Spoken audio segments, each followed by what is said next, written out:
to get through time. So if you guys remember when we spoke about gratitude, being grateful for what you already have, so that if you wake up tomorrow, for example, and the only things that you had or the stuff that you said you were grateful for, you really want to think about that.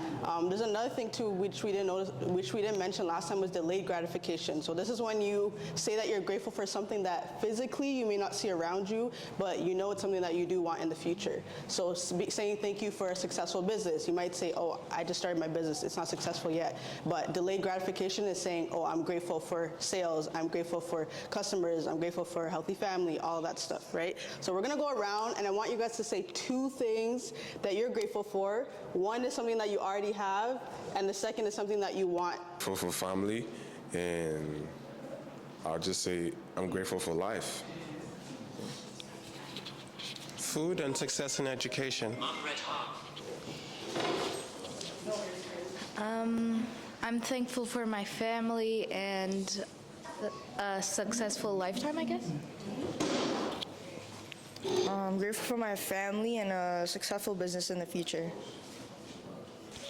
I'm thankful for a successful business in the future as well, and a good education. I'm grateful for my family and a successful life. I'm grateful for my family and a successful life. I'm thankful for family and money. I'm grateful for my family and the roof over my head. Nice. I'm thankful for life, and I'm just thankful to see, the outcome of what you guys are going to come up with in the future based off the brands that you've started here. And I know it's going to be amazing. So yeah, I'm super grateful and thankful for you guys being here. I'm thankful for my family, and I'm thankful that I'm here to speak to you guys and inspire you guys a little bit more. I'm thankful for waking up today, and I am thankful that you guys show up every single week. Yes, let's go to that side too. Hi guys, my name is Tricia. I'm thankful for family and life itself. We do have two new faces that you guys see up here. We wanted to bring some entrepreneurs, business owners that have experience in different fields as well. One that actually is in the same field as what we're doing over here. Because mentorship is a big part of success as well, right? You want to look up to individuals that have experience so that you guys don't take as long as they took to reach the point that they're at. They can give you advice in terms of how not to make the same mistakes that they made in the past, and also just share their experiences and what they had to overcome, challenges that they had to overcome, and what they did in order to overcome them as well. So as we're going through, Angelique and I are gonna ask them some questions, but if at any point you have any questions based on what we said or something that came to mind, just put your hand up. This is your time to ask them questions, all right? And these individuals, you definitely want to take as much advantage of this as you can. So pick their brains. Yeah, definitely pick their brains. They're the right people for you to be speaking to right now. So my name is Tricia. I own a hair salon called Divinesstudio. I started this business, I can't even tell you, but since 2015. But it's a hair salon. I do specifically braids, and I've been doing it all my life per se, but started taking it serious in 2015. All right, I'm Pluto. I have my own clothing brand called Born Ready. I originally started Born Ready 2 years ago, so 2020, 2021. And yeah, I just been making clothes ever since. Beautiful. All right, so a question for both of you. What inspired you to start your business or start in the field that you're in right now? I'll go first. What inspired me? Growing up, so my mom was a hairstylist, so I didn't have a choice in the beginning. So instead of going to, for example, a school trip like to the zoo, she would say, nope, you're coming to the salon because you're going to learn how to do hair, and that's not really important. And I didn't hate it, but I just hate the fact that I missed the fun stuff. So that's what kind of started my hair journey. However, I like the fact that braiding in general, you can change I do so many things with it. So yes, it's a protective hairstyle to help grow your hair. You can do it can be men, female, babies, whoever it is, it applies to anybody. And just the hope of transforming you from inside out. So not only focusing on your outer beauty, but more of your inside. Because when you get a new pair of shoes, you're like, oh, it looks good, you feel good, but it's more how you feel within the inside. So my journey, or what I aim for, is to change the narrative of feeling good to looking good to actually feeling good to looking good. So, yeah. Yeah. Well, as for me, throughout the years, I've always been somebody that just was interested in fashion, and then me and my boys always wanted to start a brand for ourselves. So, during COVID time, a lot of people started their own brands, so we decided to take that on ourselves and start our own brand as well. So we ended up taking my old family name called Born Ready and took it into a new generation, pretty much. And that's it. Okay, so the next question is, what would you say makes your business so unique and sets you apart from other businesses? Either in your field you can compare it to, or other businesses just in general. Okay. What I would say is that makes my brand stand out from everybody else, I'd say, is like the color schemes, the uniqueness of ideas, and just the way we interact with everybody that we come across. Just having genuine connections with everybody that we talk to, making them feel like they're people and not just somebody that's buying your clothing, trying to put money in your pocket, but making them feel like a family when you talk to them. As for me, similar to what he said as well, is the interaction that you have with the people. So my customers or clients, I'd say, is yes, you're getting your hair done, but it's the process of it, interacting, building relationships. Also, a little bit of my trick is I have speed. I feel that sets me apart from everybody else in the braiding field. Again, I'm kind of off topic now really, but when you focus on that skill, or whatever it is, you can perfect it and you can definitely improve. And then you can see where it fits for you, where you can make your unique twist and do all that fancy stuff. So, yeah. All right, so now we're gonna get into the good stuff. All right, I want you guys to really, really think, because I know when you're on your entrepreneur journey, you face many challenges. But if you had to pick one significant, as people like to say, failure, we know we don't like to just say failure, because failure is change, right? What would you say was one of the biggest failures that you experienced, and how were you able to face it, or how did that change your experience as an entrepreneur? That was tricky. Ooh. I'd say a big challenge or something like that, I'd say, is COVID, because that literally stopped me from seeing clients because you can't get customers. So in my head, I'm like, okay, how am I gonna eat? How am I gonna do anything? So I had to start literally looking within, seeing what else I can do with hair, like selling things, or actually going back a step and figuring out if I really want to do hair, and yeah, just trying to make it work. Again, we won't call it fail, like she said. It's not failure. It's more like a step back for you to, I guess, go 3 steps forward type of thing. I'd say a failure or a life lesson I learned while having my business is like who you trust, because in the clothing game, you could work with people that are in Canada, or you could work with people overseas. But sometimes when you work with people overseas, you don't really know their face or who they are, so you could send them money, and you never know what they'll do with that money. They could run off on you. So I've actually been down that road a few times, but it's just kind of like a learning lesson and learning like who I could trust. And when you find somebody that you could work with, just continue working with them and just build that connection and keep going. Build that lifelong relationship with them. Thank you. Can I ask any of you guys if you have any questions right now? That's in your notes? Girl, take it out. Can you give me the mic? Okay. How did you stay consistent with finding like clients and buyers and stuff? First, I would say social media is your biggest, best friend right now. Post consistently, it does work. Also, word of mouth. And I'd say anybody that you meet, rock your brand. For example, my brand right now is this right here, right? Okay. So whatever it is, wear it. Wear it like you don't know who you're going to meet. And yes, believe in yourself. I feel like that's the only consistency you need. Once you, for example, if I say I did hair, it's like you can see the energy behind is what would make you want to come to me. Yes, you see the product, but it's like I kind of have to sell you, if that makes sense. So you kind of have to buy me. Not really, but yes. Nah, for real. I won't even lie, she covered it all right there. I don't even have to say nothing. Did you have another question you wanted to ask? Oh, yeah. Go ahead. Okay. How did your business take off, and what was like the peaking point of your business? I'd say my business started taking off maybe a couple months in when I started like doing like different things than everybody else.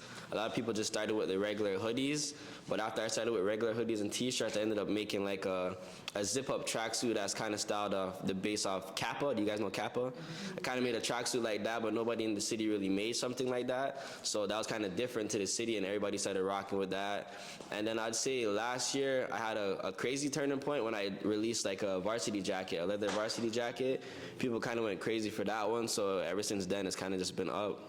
What was the turning point in my business? Like, what was the peaking point? Like, how did like it take off? Ooh. Like, what made it blow up? That challenge, the COVID challenge, where I said I couldn't see clients or anything, and I was kind of left alone. And there's a saying where it says separation requires elevation, and that's a real thing. Once you are alone, you have no other opinion or comments within your bubble. It's just you. So that kind of helped me because, again, I was working with my mom, COVID hit, and then my mom closed the shop, so I didn't have a choice. So I'm like, okay, what am I gonna do? But I don't wanna stop doing hair. So I had to then get a place for myself. And then I had to be consistent with my clients, and then I seen it just going. And I just had the clients, and I said, okay, now Tricia, you have the clients, but now you need to take care of yourself. But at the same time, I'm blessed to have the clients, but just always going back to myself or my inner self and saying, okay, check yourself type of thing. So, yeah. Fees. Our brand is called EST, which stands for Everybody Shines Together, or rather Everyone Shines Together. And we are looking into making firstly active wear. We go into hoodies, tracksuits, and stuff like that. And we can go also into baby clothing, adult clothing, even plus size people. Really, we want to dip our hands in everything we can get. So everyone shines together in our books. My name's Nalia, and my brand is called Visions with a Z. And my brand is a clothing brand. I plan for it to be, and the purpose of my brand is that no matter what your style is, no matter what you think, what you like, you can find a design that fits you in a way that you want to express yourself with my brand. So, yeah. Okay, so our clothing brand is called PNP, which stands for Power in Perspective. Meaning behind it is literally in the name, there is power in perspective. It's how you see things. So for example, if you feel like giving up, switch your perspective. It's like, how can I do better? How can I change this? So that's the whole point of the brand. Yeah. Yeah, not it.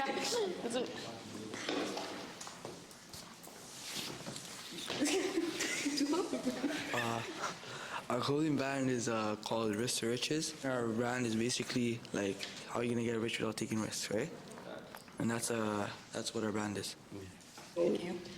Okay, so since they introduced their business, right, is there any specific advice you guys want to share with them on just anything, any topic? I'm gonna let you guys just speak. One thing that just came to my head is, although you have a brand or anything that you do within yourself, you gotta do it to the max. So if you are My examples are very bad, so I'm just gonna let you know right now. If you are sweeping the room, sweep that floor. You get what I'm saying? So serious.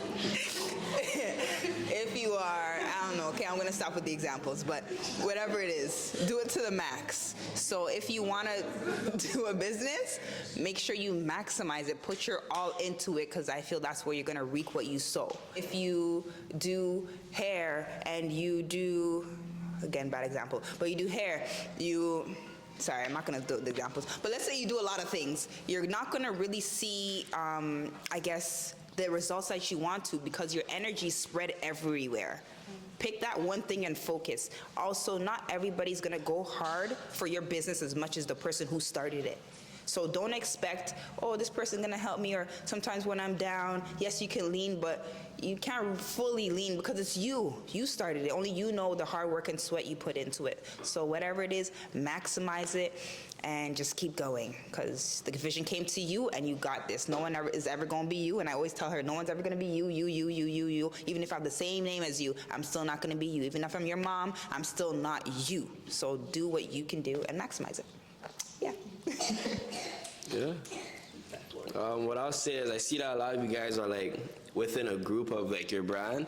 So all I ask is for you guys to just make sure you guys are all holding each other accountable and making sure that you guys are all putting in the same effort to make sure the brand grows. And so, 50-50 rather than 100 and 0. You know what I'm saying? Like, make sure you guys are both going hard, or all three of you guys are going hard, or just by yourself. Make sure you're doing what you got to do to push your brand, and just make sure you're getting it out there, putting the name, making sure that everybody knows the name. Make sure like everywhere you go, somebody knows that that's Visions or that's Risk. You know what I'm saying? Make sure that everybody knows your name when you go certain places, so that it's like the brand just sticks to them every time they see you. Right. Well, once again, thank you so much for your time. We know you guys are extremely busy, but I appreciate you. We both appreciate you. I'm sure we all appreciate you guys for coming out. Do you have any questions? Yeah, go ahead. I'll show there. All right, so this is based off of, obviously you guys have your business, you started it, and then you talk about certain ways to get your business out there through social media, through word of mouth. And one that I know has been effective as well that everyone's gonna get used to very soon is pop-up shops or just events, maybe expos or anything. I don't know what they have for hair specifically. How do you, one, get ready for your first pop-up shop, in terms of inventory, what's the mentality going into it? And then how do you get ready or just go out there looking for next events to promote yourself in person? That's a good question, because you guys just have your pop-up shop. This is 20th, pay attention. Yeah, I won't even lie, fam. My first pop-up shop, I was shaking it. But you know what I'm saying? You grow from there. Still, I walked in there, bro. I had the drip, but I didn't have no real setup. Like, I didn't have no sheet for the table. I didn't have no debit machine. Like, I just had a little paper that I printed out with my price list. But what I can say for you guys is, like, just kind of ask around. You guys can even ask me, like, little things that you want. Like, if you want to message me, and I could give you some pointers. But, like, definitely have an aesthetic you want to go for in terms of, like, how you want to set up your table. Have a tablecloth. What else? If you guys have like variety of products, like I said, just make sure you have it set as to like how you want the table to look, and then keep track of whatever inventory you guys have on hand. So like if you have like 50 t-shirts at home, but you're only bringing 20, make sure you at least have a note in your phone that say like, okay, for these 20 shirts, like I got this many mediums, this many smalls, and then you have it in this many colors, so that when people buy it, it's like, okay, you could knock it off and be like, this one's sold. So just keep track of your inventory as you're going and as you're selling, because like you got to make sure you're on top of your game with that, for real. One thing he did mention is to hit him up if you guys have any questions, right? And we did say in one of our mindset conversations, if you guys remember, is that sometimes you're going to get intimidated by other people that are doing the same thing as you, right? But the other perspective, power and perspective, that we spoke about was looking at others with inspiration, right? Instead of feeling like you need to compete with people, collaborate, work together. You help them, they help you, right? We both have a clothing brand, and we could have said, hey, you know what, like, you couldn't say anything to really like put yourself down. You put a lot of pressure on yourself. You put a lot of doubt on yourself. But instead, reach out to each other. Every single time we see Born Ready, he's always showing love. Always. My brothers can even tell you, always showing love, no matter what it is. We said, hey, we have this program. Can you come out and speak? super down. You know what I'm saying? Like, he invites us to his shoots anytime he has a photo shoot for his clothing, things like that. Like, you want to collaborate and work with people in the city because other entrepreneurs are going to understand you more than your family who's just watching you, right? And it's, you know, we need that support system. You want to grow, and you can have support from someone that's not even doing the same thing as you. I hit up Tricia all the time whenever I need advice because she's been an entrepreneur longer than I have, right? So you want to stay connected, and this is one thing we talk about, networking, which is what my brother mentioned as well. Networking. Anytime you're anywhere and you're with someone that has a business, or you introduce your business to, get their phone number, get their socials, get their email if you have to, but don't lose connection with that person because you never know when you're gonna need their help, and you never know when they may think about you and hit you up and say, hey, we have a pop-up shop. Because, you know, a lot of times our pop-up shops are last minute that we go to. It's like, oh, we have one this weekend, right? And that's why you also want to stay ready, literally, stay born ready. Not literally. Huh? Not literally, though. We don't What do you mean? No, no, I mean, like, you want to stay ready, like, have your inventory, because if someone says, oh, come tomorrow, like, you want to already be prepared. You don't want to run around and you don't want to say no and lose the opportunity because you weren't prepared, right? POUR just stands for persons who pass over opportunities repeatedly. Say it again. POUR. In the mic. Sorry. Passing over opportunities repeatedly. So if you're that, if you're that type of person, you know, there's those type of people, as soon as they get an opportunity, they're like, nah, next time. Like, opportunities don't get missed. They get passed to the next person who says, I'm going to take it. So if you're faced with something and you're like, huh, this might be a good idea, but you don't know, you better do it. And if you don't, you're gonna remember this. You're gonna remember me. My face is gonna pop up in your brain like, shit, Angie said so, Angie said so. Yeah, that's it. What am I doing? You had a question? Oh, yeah. Wait. When you guys like do pop-up shops, do you guys have to do like licensing? Do you have to like pay for like the area? Do you guys? Great question. So for pop-up shops, like a lot of the times people do have their own base price that they give you. So like somebody could be like, oh, to have your vendor set up here, $100, $200. You just kind of go with what they offer to you. Sometimes it may be free, but a lot of the time you're gonna have to pay a little fee. But you know, there's nothing to pay that fee as long as you sell your merchandise and make back the money that you invested. Because you got to invest in yourself. So if you don't invest that $100, you never know who you'll meet at that pop-up shop to make your brand grow even more. Question is, like, how did you like find the time like for your brand? For instance, now like me, I go to school, and there's no way like it can be only my brand that's gonna be bringing me income. Because honestly, yo, it's all about time management. Like, you know, we all kind of have like a schedule we go by every day with like school, work, whatever it is. Whatever that downtime is when you're at home just chilling, scrolling through TikToks, instead of scrolling through TikToks, work on yourself, work on your brand, you know what I'm saying? Or even if you are on TikTok, search up different brands on TikTok and learn little stuff that they're posting, because, you know, there's a lot of people that are already established on there that you could take like little tips and tricks from, you know? So the downtime that you have at home, utilize that to build your brand. So say it's like 10 o'clock, you got home from school, work, you might be boss, you know what I'm saying? But like, all right, take that little hour to yourself, because we all know none of us go to bed before 12 o'clock here, let's be real. You know what I'm saying? So like, you know, use that time when you're just bleaching and up to help better yourself and learn different things about your brand, search up different things that you could help better yourself, learn about the printing methods, learn about cottons, learn about fabrics, just learn about anything you can so that you could utilize it to your brand.